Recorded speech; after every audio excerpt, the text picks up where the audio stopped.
If you had driven past the Dardeen house that night, you wouldn't have noticed anything wrong. No broken windows, no lights flashing, no neighbors screaming for help. Just a small home sitting quietly in rural Illinois.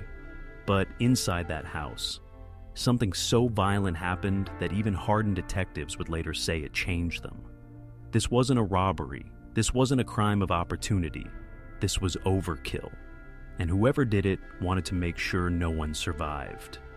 In November of 1987, Russell and Jeanne Dardeen were newly married. Russell was 29 years old, soft-spoken, intelligent, and well-liked.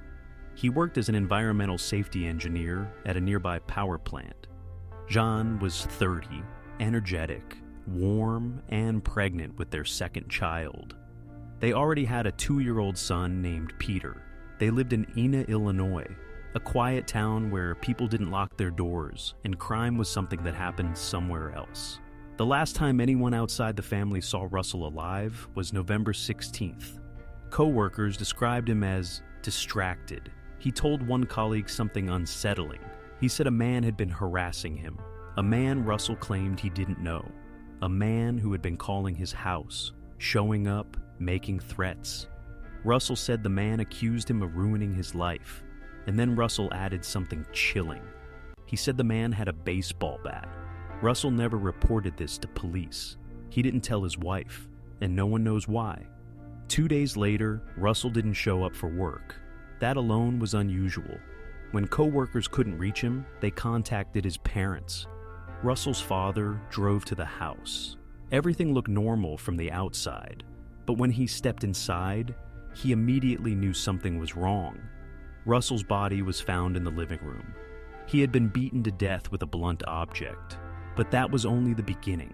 In the bedroom, investigators made a discovery so disturbing it still defies logic. Jeanne's body was found naked, lying on the bed.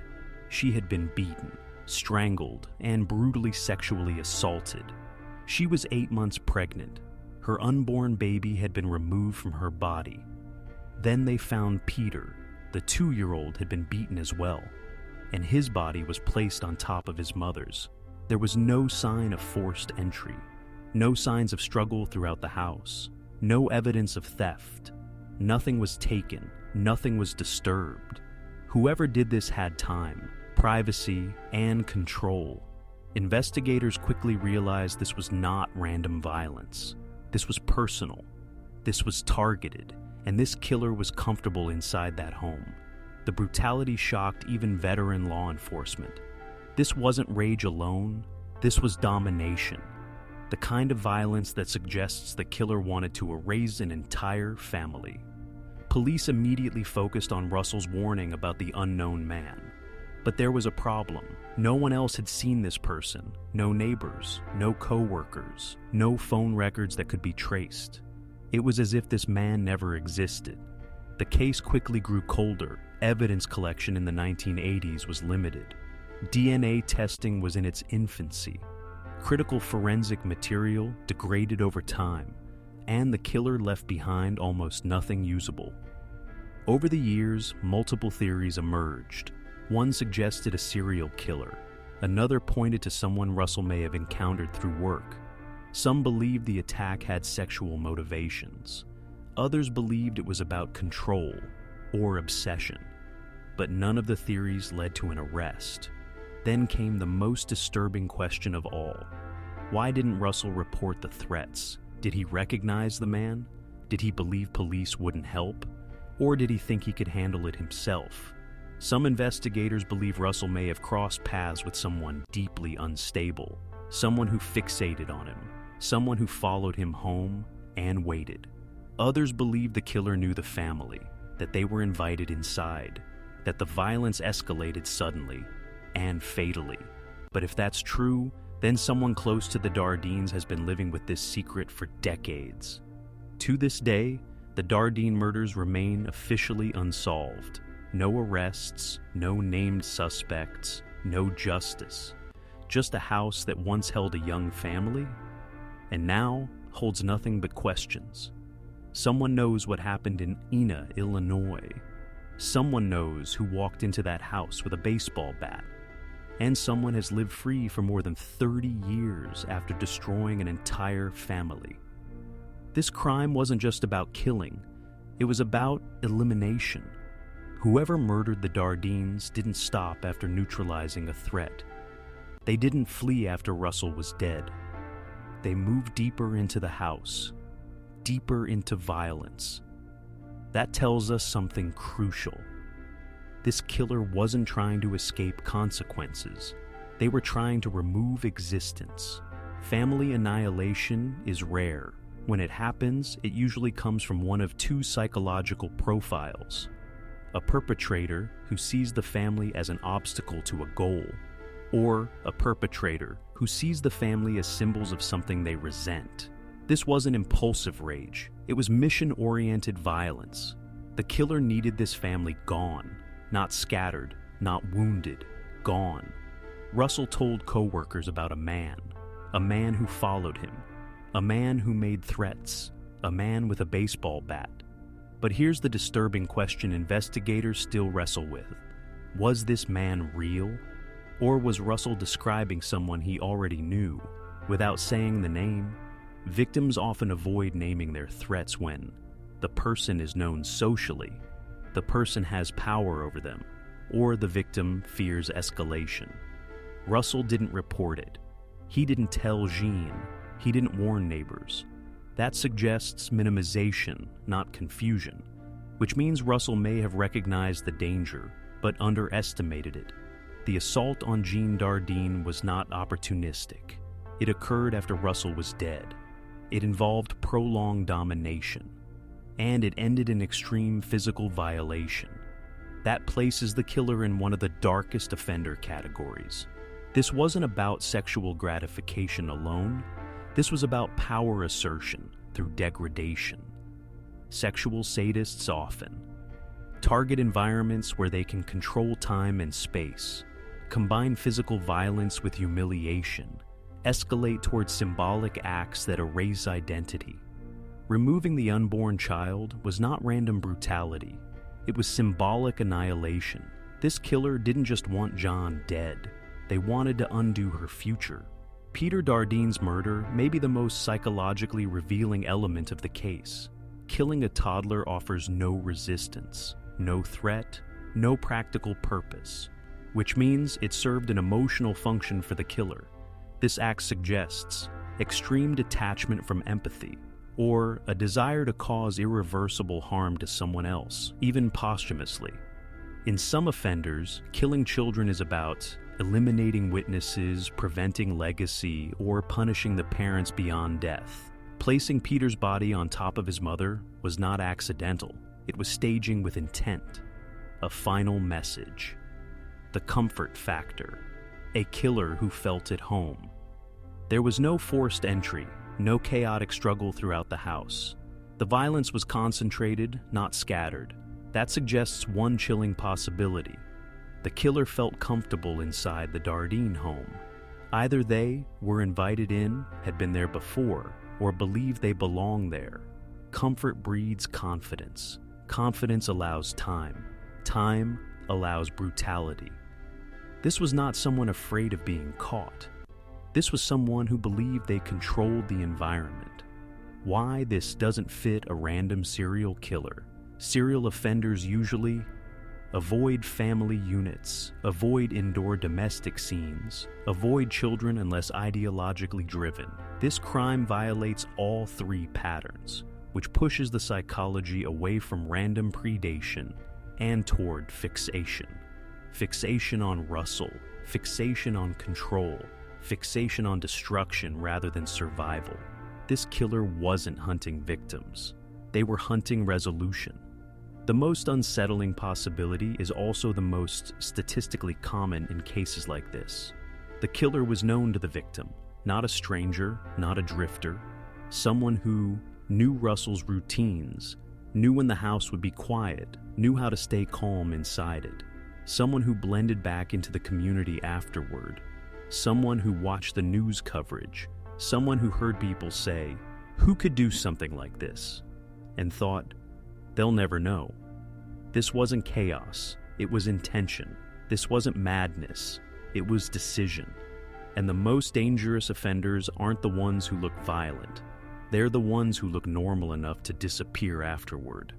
How the case slipped away in the first 48 hours. When investigators arrived at the Dardeen home, they were facing something most small-town departments never prepare for. A triple homicide, a sexual assault, a mutilated body, a murdered child, all in one house. And from the very beginning, the scale of the crime overwhelmed the response. Not because officers didn't care, but because the system wasn't built for this. Failure, number 1, treating the scene as local, not extraordinary. Ina, Illinois was not accustomed to crimes of this magnitude. The initial response followed standard rural homicide procedures, not mass violence protocols, which meant no immediate federal consultation, no behavioral analysis profiling, no escalation to multi-agency command structure. This crime should have triggered state-level and federal involvement within hours. Instead, it was treated as a shocking but local case. By the time outside experts were meaningfully involved, critical time had already passed. Failure number 2. The threat report was not treated as evidence. Russell Dardeen's statement about a man harassing him was discovered after his death, and that detail should have reshaped the entire investigation. Instead, it was treated as background color. There was no aggressive effort to reconstruct Russell's final movements, trace phone calls beyond basic records, re-interview co-workers with behavioral context, identify anyone matching the described fixation pattern. The threat was real enough for Russell to mention it, but not documented enough for police to build a suspect pool. That gap proved fatal to the case. Failure. Number 3, lack of behavioral profiling. The brutality of the crime offered psychological fingerprints, but in 1987, behavioral profiling was rarely integrated into small department investigations. As a result, the sexual assault was not analyzed in relation to control and fixation. The murder of the child was not used to narrow offender typology. The staging elements were not treated as communicative acts. Without psychological context, investigators were left chasing surface-level leads that went nowhere. Failure number 4. Evidence collection. Without future preservation in mind, forensic standards in the late 1980s did not anticipate DNA advances. Evidence was collected, but not preserved in a way that would survive decades. That meant biological samples degraded. Chain of custody documentation became incomplete. Items that could later be tested were lost or contaminated. By the time modern forensic testing became available, much of the case's physical backbone was gone, not destroyed intentionally, simply not protected long enough. Failure, number 5, no geographic or contextual pattern analysis. This crime did not occur in a vacuum, and yet investigators did not aggressively cross-reference similar violent crimes in neighboring states, known offenders recently released or relocated, individuals with histories of fixation or stalking. The absence of a centralized violent crime database at the time meant connections, if they existed, were never made. The killer benefited from institutional isolation. Failure. Number 6, public communication strategy was passive. The community was horrified, but public appeals were limited. There were no sustained media campaigns, no evolving suspect profiles released, no pressure on potential witnesses who may have dismissed what they saw. Silence allows memory to decay. Witnesses who didn't think their information mattered eventually forgot it, or convinced themselves it wasn't important. Failure, number 7. The case was never re-owned. Cold cases don't die, they fade, and this one was never truly reactivated with modern resources. There was no comprehensive cold case task force reassessment, no behavioral reprofiling, no public re-engagement decades later. Without a sense of urgency, the case simply remained open, in name only. The hardest truth. This case wasn't lost because the killer was brilliant. It was lost because systems moved slower than violence, because evidence was treated as temporary, because psychology was underestimated, because early assumptions went unchallenged. And once time passes a certain point, silence becomes permanent. Why this matters. Unsolved cases don't just belong to the past. They're warnings. They show us how easily justice can slip away. Not through malice, but through missed chances. And somewhere, someone who knew the Dardeens is still alive. They've lived a full life, while an entire family never got the chance. There's a moment in every unsolved case when the facts stop helping. When the evidence has been cataloged, the theories laid out, the suspects weighed and discarded, and all that's left is the silence. That's where this case lives now. Not in a police file, not in an evidence locker, but in the space where answers should be. The Dardeen family didn't vanish. They were erased. And that distinction matters, because disappearance leaves room for hope. Erasure leaves only absence, a house that no longer holds voices, a child who never learned to speak in full sentences, a future that was physically removed from existence, and a town that learned all at once that violence doesn't need a reason to arrive. We like to believe that extreme crimes come with extreme explanations, that there must be a monster behind them, a visible threat, someone obvious. But the truth is more uncomfortable than that. The most devastating acts of violence are often committed by people who don't look dangerous at all. They go to work, they shop for groceries, they blend into crowds, and when they're done, they don't flee, they stay. That's the part we rarely talk about. The killer in this case didn't disappear into the wilderness. They didn't vanish into a myth. They likely went back to a normal life. They watched the news. They heard the rumors. They listened as people asked how something like this could happen in a place like Ina. And they knew the answer. Unsolved cases challenge something deeper than justice. They challenge our belief in closure. We want endings. We want accountability. We want to believe that if something terrible happens, it will eventually be corrected. But some stories don't end. They just stop. And the rest of us are left to live in the aftermath. The Dardeen murders weren't just a failure of investigation. They were a failure of timing, a failure of systems built for smaller evils, a reminder that violence evolves faster than the structures meant to contain it, and once that window closes, it never fully opens again. There's a haunting idea in philosophy, that some acts are so destructive they fracture time itself, that the moment they occur, the world splits into before and after. For the Dardeens, there was no after. But for everyone else, there was.